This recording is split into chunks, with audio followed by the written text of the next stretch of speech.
Reflex action and reflex arc. सबसे पहले हम रिफ्लेक्स एक्शन और रिफ्लेक्स आर्क का मतलब समझते हैं कि ये क्या होते हैं। So first is reflex action. So simply अगर हम रिफ्लेक्स एक्शन को समझें तो रिफ्लेक्स एक्शन एक ऐसा एक्शन होता है जो कि हमारा नर्वस सिस्टम परफॉर्म करता है। लेकिन ये एक्शन क्यों परफॉर्म करा जाता है? किसी भी स्टिमुलस की वजह से।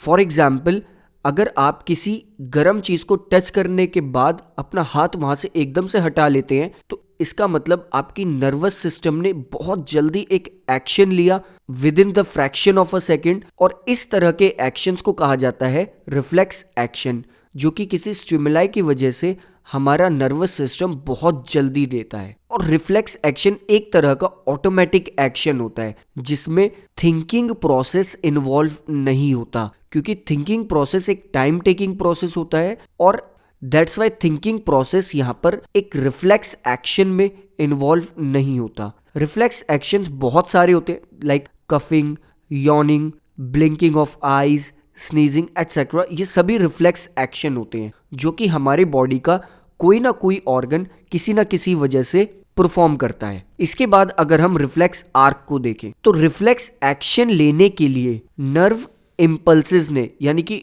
जो सिग्नल्स भेजे गए और जो सिग्नल्स वापस आए, उन सिग्नल्स ने जो रास्ता अपनाया होता है उसे कहते हैं रिफ्लेक्स आर्क। और हमें पता है कि रिफ्लेक्स आर्क, और हमें पता है ये कौन सा रास्ता अपनाया जाता है। सबसे पहले अगर हमने किसी गर्म चीज को टच करा है, तो सबसे पहले अगर हमने किसी बहुत ही गर्म चीज को टच करा है तो हमारे सेंसरी ऑर्गन्स उन्हें सेंस करेंगे, सेंसरी न्यूरॉन्स उन्हें हमारी स्पाइनल कॉर्ड तक ले जाएंगे सिग्नल्स को, स्पाइनल कॉर्ड रिस्पॉन्ड करेगा और मोटोर न्यूरॉन के जरिए सिग्नल्स को वापस भेजेगा।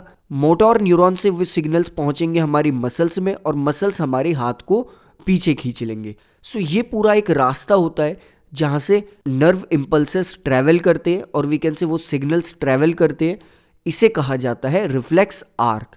रिफ्लेक्स एक्शन को परफॉर्म करने के लिए एक रिफ्लेक्स आर्क बहुत इंपॉर्टेंट रोल प्ले करता है। सो सिंपल लाइंस में हम कह सकते हैं द पाथवे और route taken by nerve impulses in a reflex action is called reflex arc. So एक बार रिफ्लेक्स आर्क को हम डायग्रामेटिकली देख लेते हैं। लाइक ये हमारा हैंड है, ये एक हॉट ऑब्जेक्ट है जिसे अब हमारा हैंड टच करेगा। इसके बाद ये रेड लाइन रिप्रेजेंट कर रही है हमारे सेंसरी न्यूरॉन को और ये हमारी स्पाइनल कॉर्ड है। स्पाइनल कॉर्ड के बाद ये ब्लैक कलर की लाइन रिप्रेजेंट कर रही है हमारे मोटोर न्यूरॉन को। इसके बाद हमारे स्पाइनल कॉर्ड के अंदर रिले न्यूरॉन्स भी प्रेजेंट होते हैं, दैट इज जो कि हमारे सेंसरी न्यूरॉन्स और मोटोर न्यूरॉन्स को जोड़ते हैं। लाइक जैसे ही आपका हैंड इस हॉट ऑब्जेक्ट को टच करेगा तो हैंड में present sensory organ that is skin hotness को सेंस करके इस मैसेज को सेंसरी न्यूरॉन्स के जरिए स्पाइनल कॉर्ड तक भेजेगी।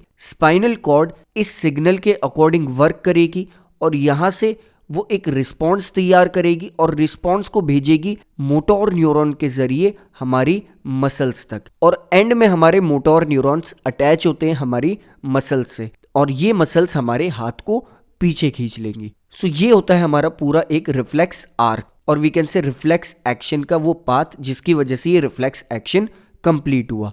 अब ये रिफ्लेक्स आर्क दो तरह से हो सकता है। एक होता है हमारा स्पाइनल रिफ्लेक्स आर्क और दूसरा होता है हमारा सेरिब्रल रिफ्लेक्स आर्क। तो जो अभी हमने रिफ्लेक्स आर्क देखा ये हमारा स्पाइनल रिफ्लेक्स आर्क था। सो हम स्पाइनल रिफ्लेक्स आर्क को और क्रेनियल रिफ्लेक्स आर्क को कुछ इस तरह से रिप्रेजेंट कर सकते हैं। सबसे पहले स्टिमुलाई या फिर हीट इन्हें रिसेप्टर्स रिसीव करते हैं या इन्हें डिटेक्ट करते हैं।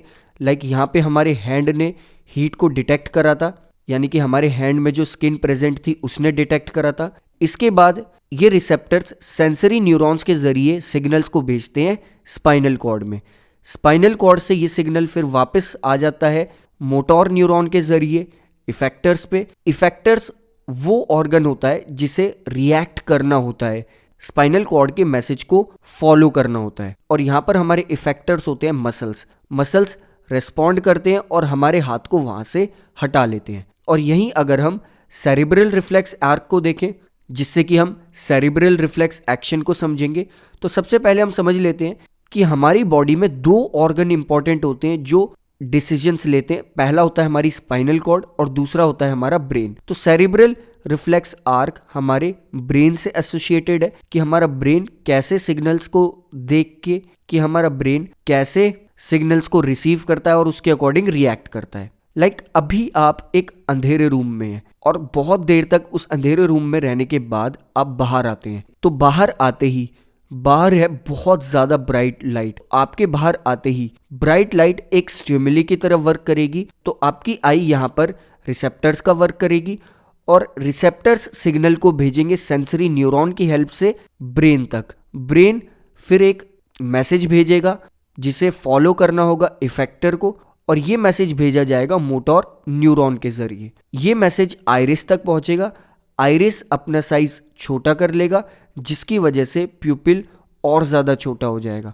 और वी कैन से यहाँ पर इफेक्टर है हमारा आइरिस, और आइरिस अगर इफेक्टर है तो वो यहाँ पर रिस्पॉन्स शो करेगा, यानी कि प्यूपिल को छोटा करना। तो दो तरीके के हमारे पास रिफ्लेक्स आर्क होते हैं, that is spinal reflex arc और सेरिब्रल रिफ्लेक्स आर्क। यहाँ से हम रिफ्लेक्स आर्क को बहुत अच्छे से समझ चुके हैं कि रिफ्लेक्स आर्क एक्चुअली में होता क्या है।